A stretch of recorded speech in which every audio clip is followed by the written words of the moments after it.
Coucou la famille, c'est encore moi la vôtre, Miss Davis Tanya. Alors mon coco, j'espère que vous allez bien. Moi je vais très bien par la grâce de Dieu. La famille, naeli bino tangawisi, gingembre. Bande que bébé ba yinde ba sala ngo, misu ba yebite. Tozo sana bino ensemble. Na sala bino deux astuces. Voilà.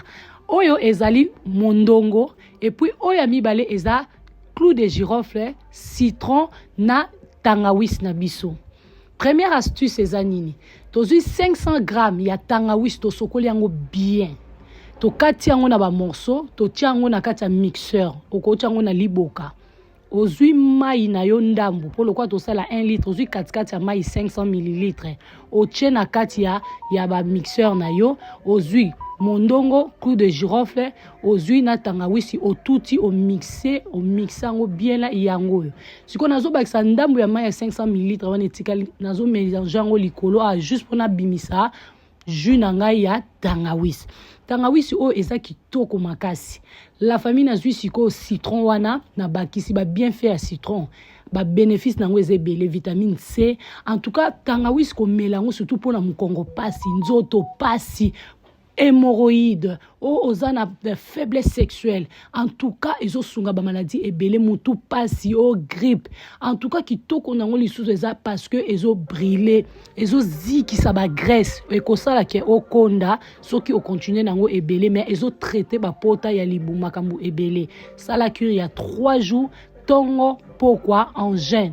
Au lieu na tongo o meli yango vers ndambu ya katikati ya vers na butu lisusu o meli o mona vraiment santé papa o ko sepela makasi et puis maman. Deuxième recette yango eza tangawisi totie ananas, citron na clou de girofle. Ozui tangawisi, ananas na yo et puis ozui clou de girofle au mixer. Tango o mixer o tamiser bien là o bimi ozui mai ndambu o bakisi.